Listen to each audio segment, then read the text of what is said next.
What's happening? What's happening? What's happening? Of course, you know it's your boy B Hot Radio shouting. Hey, man, I got a friend and family member to the show stepping off in this thing. Ken Ivy, a.k.a. Pimpin Ken. HHF, what's good with it, boss? HHF? HHF. Ooh. Ooh.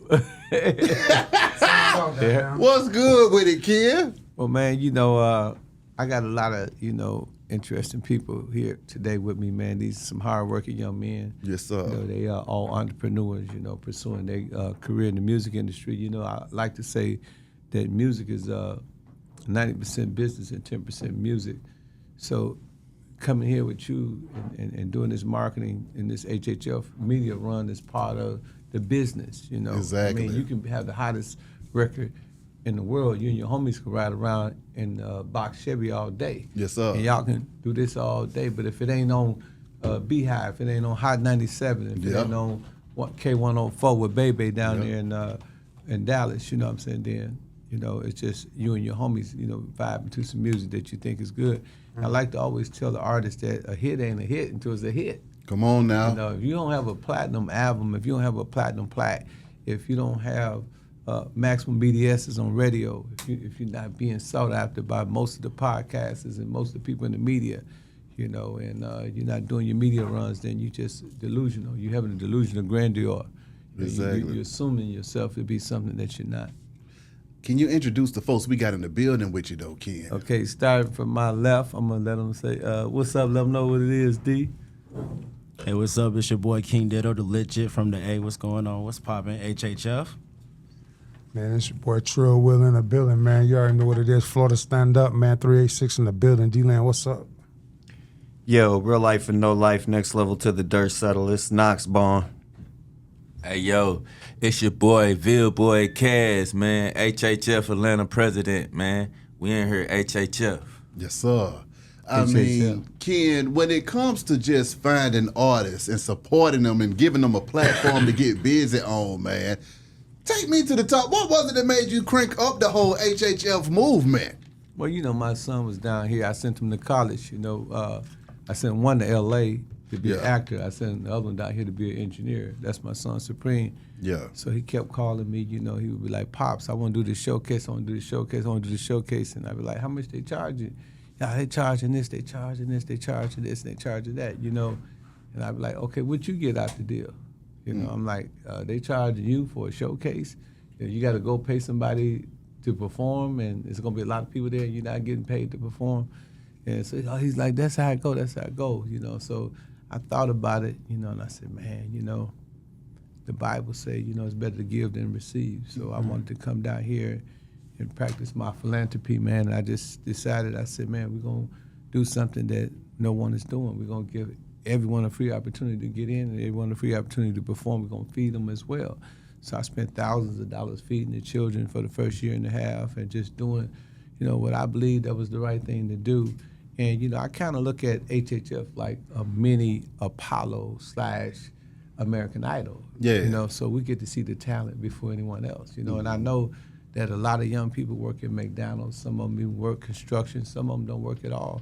And they don't have the money or the finances that it takes to go out there and pay for a show. Mm-hmm. So what I do is I let them come to HHL for free. And what happened, what we found out, Mallory and all of my executives, we found out that letting these children perform for free and these brothers and sisters perform for free, what it did, it created a vacuum where we could see the first talent in the city. So you got people that work at McDonald's just as talented as Drake. Come on, you got people that work at Wendy's that just as talented as Lil Wayne. Mm-hmm. They come through the hip hop fraternity.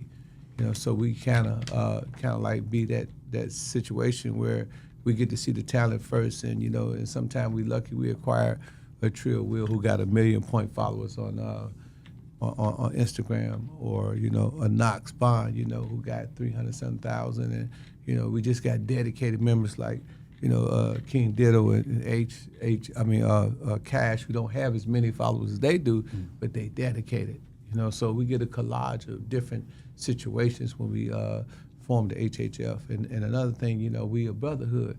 So I wanted to create a system where we can communicate with brothers and sisters across the diaspora, You know, we got a chapter in Africa. We got 30 chapters in the United States. We got 4,000 members. We got literally 2,500 people, at least 23 to 2,500 people sign up on our social media at thehiphoffraternity.com. You can share your videos. You know, all these people never knew each other before they came to HHF. Now they like brothers, you know, and sisters. They be calling me, talking about, oh man, we over here barbecuing. I be like, what?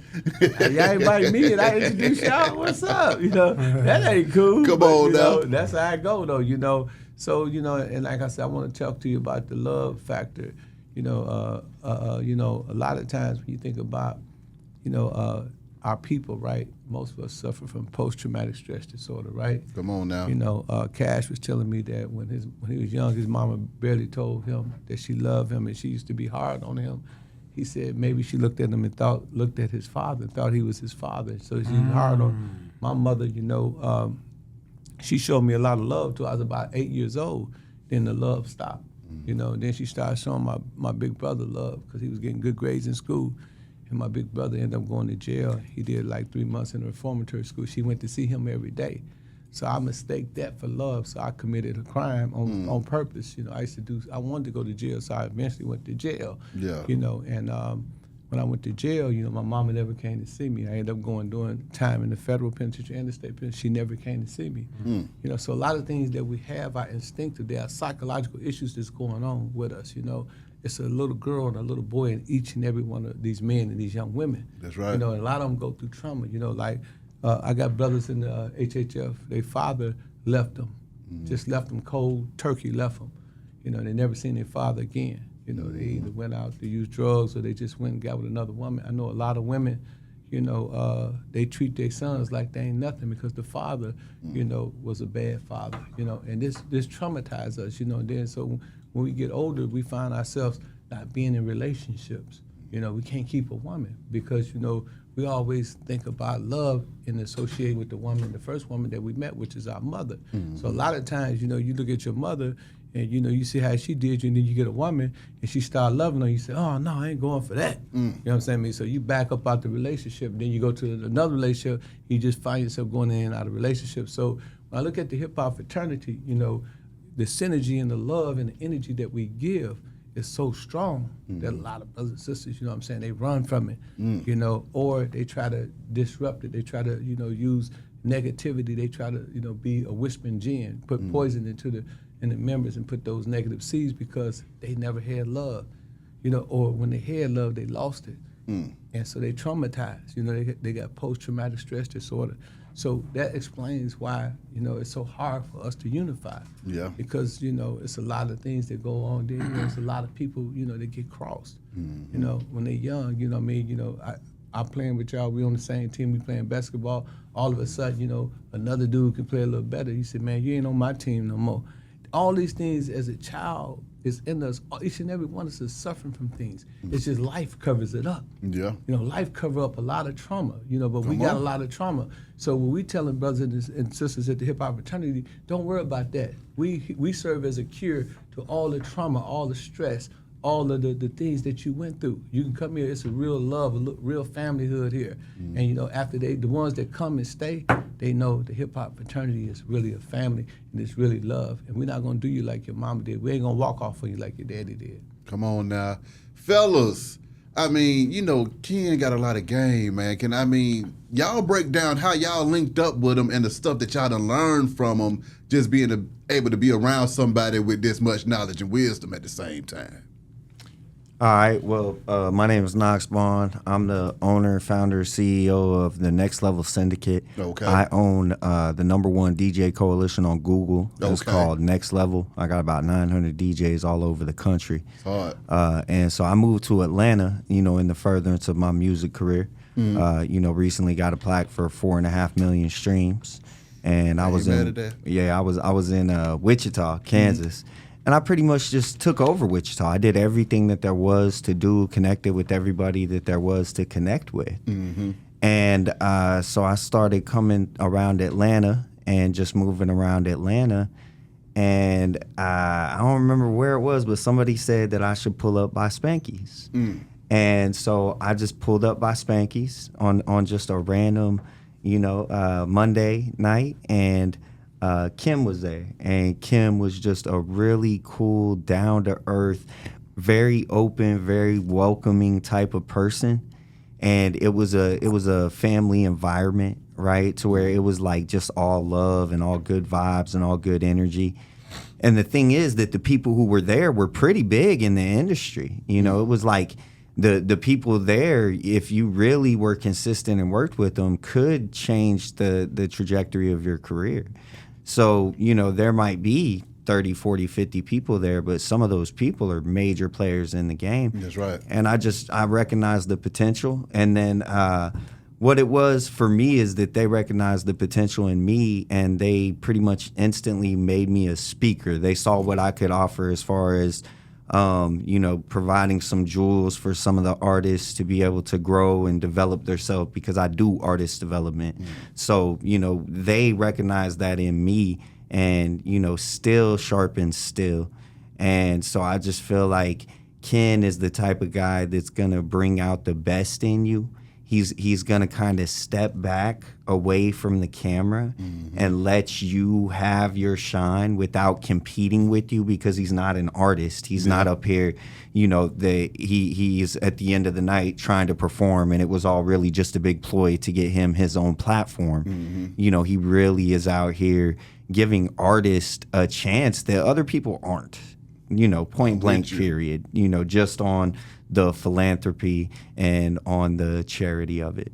I'm with you. So that's how I personally developed my relationship with them. Get in here.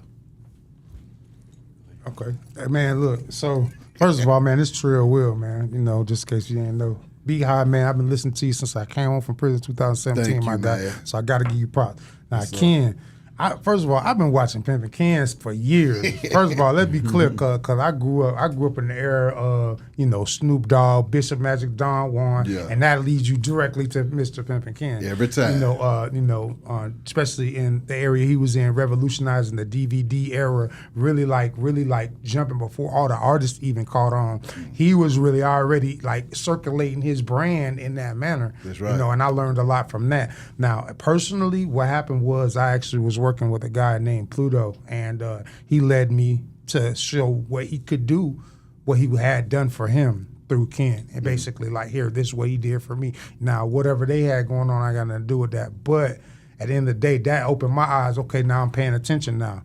You know, so but when I came to Atlanta and I actually met him, I didn't even get a chance to walk to him. He knew who I was before I even I was like, you Pimpin' Ken. Like, you don't gotta come up to me. You could just sit there, and eventually I got to come say what's up. You know, gotta respect, because this is, you know, function. Yeah. You know, and so basically he just embraced me with open arms, man. And then I went to chopping it up and found out he like a grand chic. I found out he's more Science Temple like extraordinaire, like, you know. And I'm really big on learning. You know, I'm an artist, but it's deeper than rap. You know what I'm saying? I put messages in my music, even though I do trap type music, but still, it's like I call it conscious trap. Come on, because now. At the end of the day, that's something we missing, and kids ain't trying to hear nothing from these preachers. So we got to get it in a digestible format. So anyway, so long story short, he embraced me and he showed me, you know, like the hip hop fraternity, right? They got the website, they got it trademark and branded. How was anybody able to go get that name, the hip hop fraternity? Why was there not already a fraternity and or a union for hip hop? Facts. That to me, and that's something I had been thinking years in the past, but him just showing it to me like that, like, look, I had this idea, but everybody had the idea, but nobody did it. And so that was enough for me, you know what I mean? And I already seen what he did with previous artists and let me know, okay, he's not only capable but willing to show somebody how to drink, step back, let the person drink, and what they do after that is up to them, because everybody grown. Come on now. Everybody grown, bro. Everybody grown, bro. Can't nobody hold nobody's hand, bro. I'm just keeping it real, you know. So it's just been a blessing, man. He always dropping jewels, man. He always telling me, you know, what he see in the situation, and that allowed me to expand my my viewpoint, because, you know, perception is reality. That's right. You know what I'm saying? If you can't perceive it, it's hard for you to really grasp a concept. You know what I mean? And he really has helped me with that. It's a lot of things, man. He's so much, man. He's like a big brother I never had, man. You know, real talk. You know what I'm saying? So it's a blessing. Get in here, boss. Hey, what's going on? King Dead on the building. So Let me say this. I'm a younger cat, so I didn't really too much know about, Pimpin' Ken. That's a little bit, just a tad bit before me. But, I got to meet him on a personal level first off, so that's the first thing. So, first meeting Pimpin' Ken was about a year and a month ago, precisely. And I came to the networking meeting on Monday. I came with Mallory. She introduced me to him. And then ever since then, just kind of, I just stayed dedicated. I kept coming to the meetings. And then for one day, I just found myself on tour with him, and we just going around, and just in between all that time, I get to personally learn the man and, see how he move. And the way he move is, you pretty much handle your business and don't involve your feelings into all that, because the whole thing with everything is this is a cutthroat business. And, he be dropping these jewels like real quick, and they be heavy, so you got to carry it. But, what I'm saying, he be dropping these jewels, and you got to listen when he be talking, because a lot of people get this game twisted for real, and that's why people will stay at the same level and they can never elevate. Pimpin' Ken, what he got going on here with the hip hop fraternity is meant to develop artists and push them forward and break that ceiling. So a lot of people can't get through that ceiling because of personal stuff that they carry on through with the business. Music is business, like Pimpin' Ken said. 10% music, 90% business, straight up. I be So, doing that. you know what I'm saying? Like he be.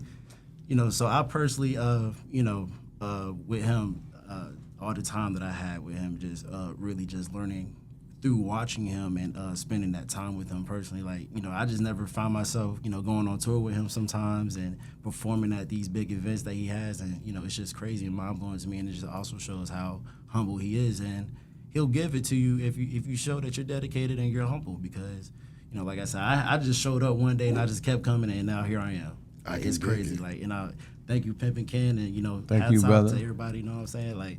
And here we are. And I'm very grateful. Cash, I already know how you got down with the movement. What the hell your ass been up to since the last time I seen you, man? Hey, man, you know what we're doing with HHF, man. We always working every day, all day, man. But I actually met Ken. I met Pimpin' Ken back in 2010 in East St. Louis, Illinois, at a Waka Flocka Diamond and Travis Porter concert. That's a lady named T-Baby was like, I want you to meet Ken. Yeah. Took me over there. He was selling his DVDs. I bought a DVD for him. Fast forward, 2020, I get a call to open up for Mo 3 in Columbus, Georgia. Mo 3 was killed 3 days before the show. They asked me to come do a candlelight visual. I kill it. The dude like, come up to Atlanta, man, open up for Fujiano. I'm like, bet, let's do it. Coming to Atlanta for the first time, coming from East St. Louis, which is a small city. We got St. Louis and Chicago, the biggest cities next to us. So much killing. I'm like, I'm going to Atlanta.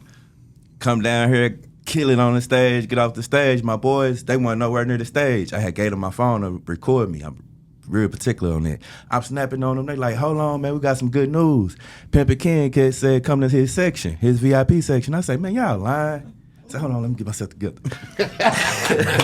So I go meet him, and when I met him, he extended his hand to me and he said, Cass, I got anything that you need out here in Atlanta, you ain't gonna want for nothing, man. I think you should come to my house. I'm starting something called a hip hop fraternity. I'm like, man, I exhausted all of my funds. I gotta go back to the crib. He like, nah, I think you should come through. I came through. It was like 30 people in the room. We had Gerald Verka Torres in there, somebody who wrote a song for Whitney Houston and Disney.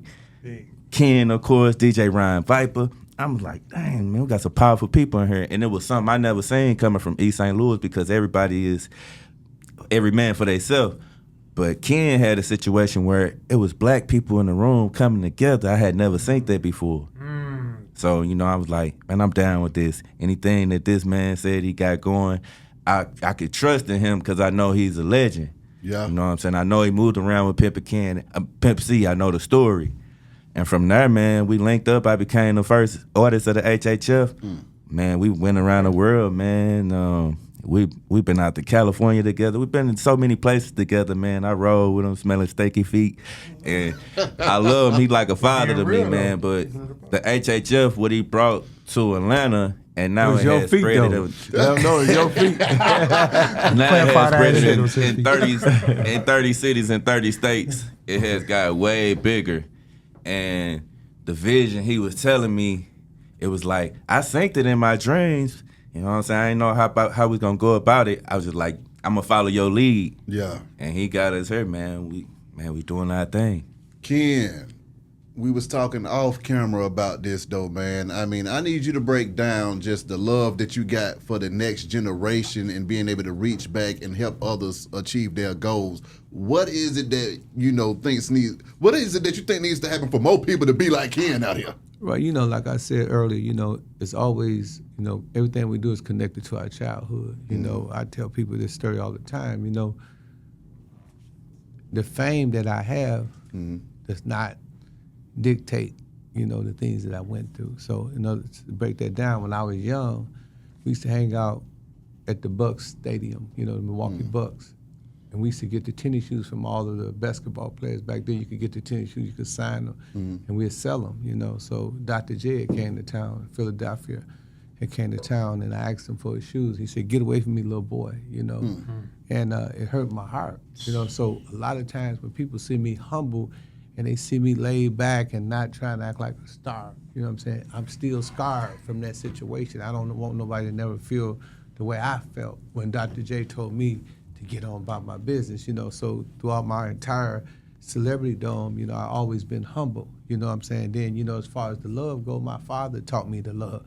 We was 5 brothers. He said, y'all boys stick together no matter what. You know what I'm saying? Y'all stick together. Y'all gonna fight. Y'all gonna argue, but y'all stick together, and that's how it's been, man. We stick together, me and my brother. So I learned that from my father. I learned family values from my father. I had my father my entire life, So I understood how to raise my children. I use a lot of those examples. So a lot of times I look at them like, my sons and my little brothers and stuff like that. So, I can deal with them based on the love that was given to me through my father. My father's from Mississippi, so that love is usually transferred. I mean, what you go through, you grow through. Nothing is just happening. There's no strange happenings. There's no coincidence. There's no accidents. Your life is pretty much predestined.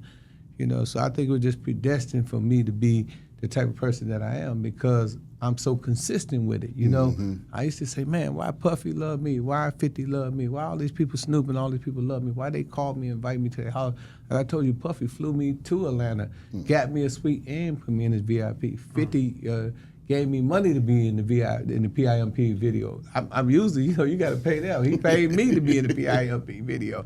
He let me go on tour with them the first 5 dates they had, and they were just happy to be around me. So I guess it's just, some people got gifts. Michael Jordan is one of the greatest basketball players in the world.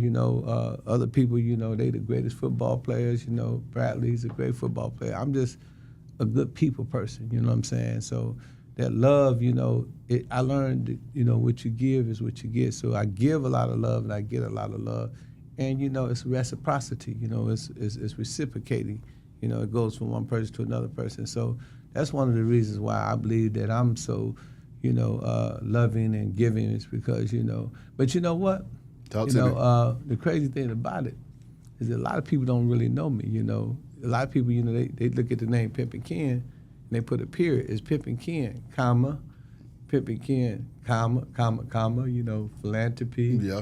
A founder of the hip hop fraternity, literary agent, so it's a lot of commas to my name. People get typecast and they put me in this category, and I think they get stuck there. But if you talk to anybody that's really honest, you know what I'm saying? 90% gonna say that he's a good person. The other 10% gonna be lying.